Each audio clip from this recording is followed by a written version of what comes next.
All right, guys, welcome to yet another exciting time here at Gusto TV Africa. And of course, this is Gusto's reaction, but this time around, it's a pretty different shape.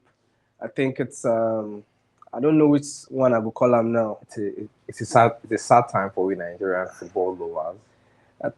I think for me, I I didn't know how to feel yesterday about Nigeria crashing out of the World Cup because it's a mix of different things. It's different emotions in one. I think it echoes what we've been talking about for a long time. But before we delve into the entire conversation, I really want to say a very big thank you to you guys for doing the most for us here at Gusto TV Africa. Please let me just report myself. Bear with me, I'm a little under the weather, so you get as a thing go be. But with the way the matter does up, I Yeah, can't sit and not talk about this, right? So thank you for your likes, your comments, your subscriptions. that's We it. really appreciate that because it makes us, I mean, it gives us a Yeah. lot of edge, right? And you know, we are the best source for everything Afrobeat, Afrobeats, pop entertainment. culture, entertainment, sports, Yeah, everything. definitely. You know. And what we say here, please don't forget to Turn on your your post post notification, notification. guys. Very, Very, very very important. important. And um, I think, Manuel, no wasting of time. Let's just delve right into it. Yesterday was quite like a heartbreaking moment for over 200 million Nigerians, Yeah, right? it was. And, you know, I said to myself, after the whole match, I went to tweet on X and I said, what do we actually benefit being Nigerians? What will they gain truly as Nigerians? If politicians don't do you, NFF, Super Eagles go do you. And yesterday, officially, we Yeah, have crashed out of the World Cup. So any hope of going to the 2026 World Cup, it's gone. totally gone and out of the That window. light's not off. How does this make you feel? I mean, I'm not going to say I saw this coming because definitely I was rooting for Nigeria through the whole process, through the whole changing of managers. I mean, we're the only. I feel like there's nobody that's done that in the whole world. It's never been done to use three managers for one campaign for the World Cup qualification. It's crazy how we used three World Cups and still didn't qualify. Three managers, you mean? I mean, three managers and still Mhm. didn't qualify. It's just crazy. And seeing the team that we lost to DR Congo, I mean, makes it even worse, right? If it was a worthy enough competition to lose to. So I don't know. I wasn't. It wasn't given, as they'll say. When you say we lost to DR Congo, Yeah. I feel that's a little bit like a shade of disrespect because if you Why'd you look say at, so? I'll tell you why. Yeah. If you look at of African football and how we have grown over time, there is there is no sitting down to permutate where we say, oh, yeah, okay, this one, But we look at it from the side of Nigeria being a powerhouse, Mm-hmm. Nigeria fielding the best stars. Mm-hmm. So on paper, we're supposed to knuckle these people. Mm-hmm. But no disrespect to Congo, because if you look at Congo's setup, most of their players are also European players. You have Axel Zebe, who plays in the Premier League for Burnley. You have Wan-Bissaka, who was a former Manchester United player. This is the first time Wan-Bissaka's played for Congo. Absolutely, but they actually knocked Cameroon out of any qualification hope of actually getting to the World Oh Cup. wait, this is the first time Congo is getting to the World I'm Cup. not making Or an excuse. even I'm not making an okay, excuse for the okay, Super Eagles. okay. We are fucking shit. True. That is word on the freaking table. But when you say Congo, I want to try correct you small because Congo self no small. Because if you see the way they played yesterday, they played like a team that came with a plan. Yeah, so I feel like the whole World Cup qualification, Congo has been really organized because they've been able to draw Morocco, beat a couple of people, right? So I feel like, yeah, they're good enough, but I mean, not good enough to kick Nigeria out. So when you say not good enough, we know that's why I say we know the star powers that we Yeah, have in the yeah, team. exactly. We have a bunch of super talented Yeah, guys, yeah. crop of players who are international standard. We have the best striker in the world. So where's the problem? If we have all these stars and everything, where the problem So come first from? off, they say if you want to find out waiting up, you guys go to the root, right? Mhm. The foundation of the whole problem.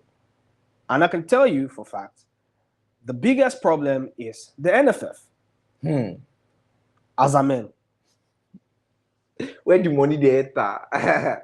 It is sad enough that we've been eliminated from the World Cup and we are not going to be there for 2 consecutive, back to back. The first time since 1986. We know they go World Cup. Now, when you look at all of this, you want to say, okay, anything can happen is football, but some mistakes can be prevented, can be corrected and prevented. These motherfuckers sitting in the glass house have no clue whatsoever what they're doing. How can we be playing for an important qualification for the World Cup spot, and then the players are saying, you know what, we're not going to train today because we've not been paid our bonuses in fucking 2025. I even heard that the hotel that they stayed at was a horrible hotel. It's not a horrible hotel, but it's not the best of the hotels. You see, when someone like Mobike came out to start, you know, lambasting the likes of them NFS, the Mamadou Pinnick, and the rest of those as a men with pot bellies, eating all the money, some people were coming out to find ways to defend them, albeit because of political affiliations and things like that. But trust me, what did they smell? The NFF is the root of the problem. And until we fix our football, we ain't getting no fucking where. Honestly, I'm very, very I'm one of the bunch of people that are super excited. Although the thing cut my tickets, now only thing will make me vex. But say we don't go World Cup, I am super pleased. Because if we had made it to the World Cup, they'll say, oh, the house is in order. Our house is not in fucking order, bro. True. We have FIFA putting a lot of money into sports in Nigeria, and we cannot boast of quality stadiums or even stadiums. I say for people, I say they don't build a couple of stadiums. Where the stadium day? Where the stadium day? So these are the issues rather. If you don't fix the foundational problems of football in Nigeria, you ain't getting nowhere.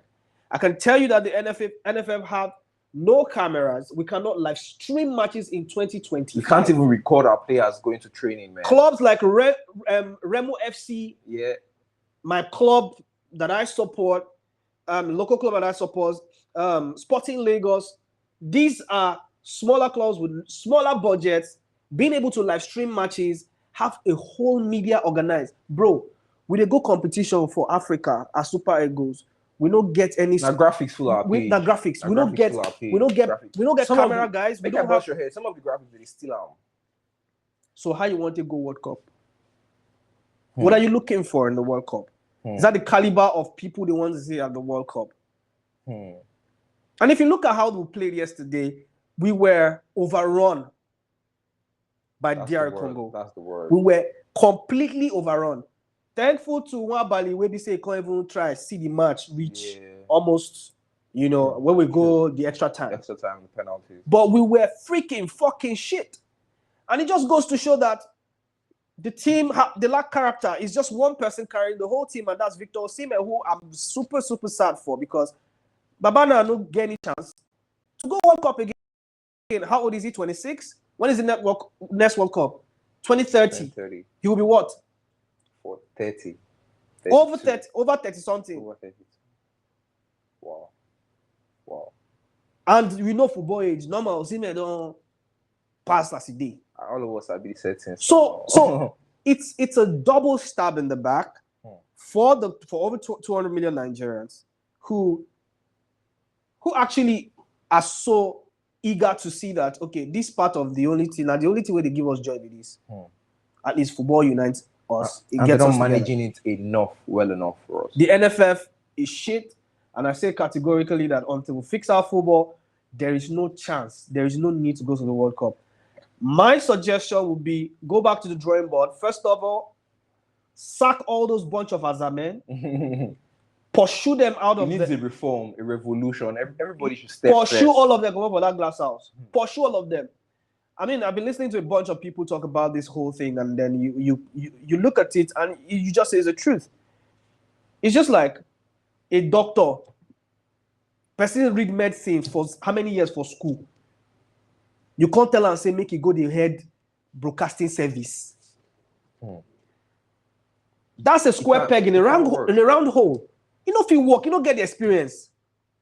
Or you say person when they play hockey, make it go the referee match, football match. How you want it do?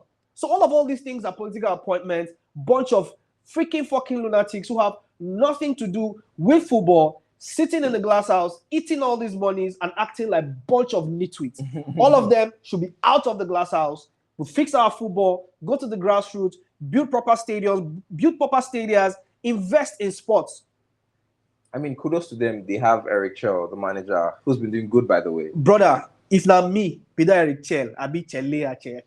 Eric Chell I'm turning. This is the first match he's losing since he started the campaign. See, I feel sorry for him because this is deja vu all over again, right? But the truth of the matter is he's done brilliantly. Kudos to him. I hope they don't sack him, but I hope he sacks himself. Because Nigeria don't deserve, he doesn't even deserve to be a coach for Nigeria because he's a decent, proper guy. He played 10 matches. He's been able to help us get steady to get us to a point. True. But when you have all these inconsistencies in the team, and then again, the politicking and politics in the team too much. First of all, what is Tolu Arokodare doing in my team, for God's sake? This boy is all about pink lips and long legs. Get out of the fucking team, my bro. And it's not too late for you to start learning coding. Leave football, bro. Leave football. My days. This shit, bro.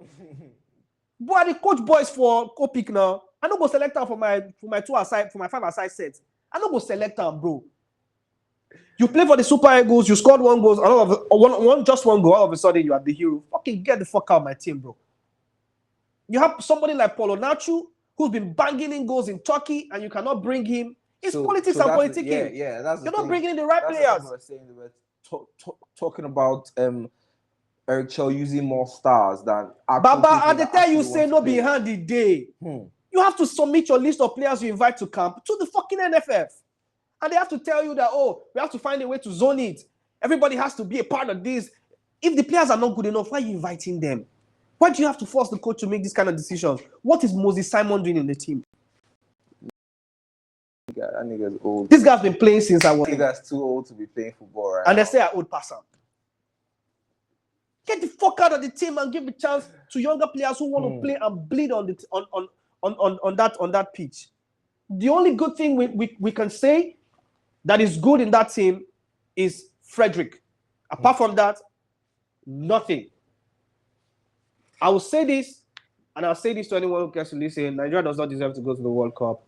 I'm grateful that we've been eliminated. But we don't vex. There's no chance. We shouldn't even go for the World Cup in 2030. Fix your football. No, don't say that. No, don't say that. By 2030, I suppose, don't bomb finish. Please fix your football. If you can't fix your football, FIFA, ban Nigeria from football. No. There's no need.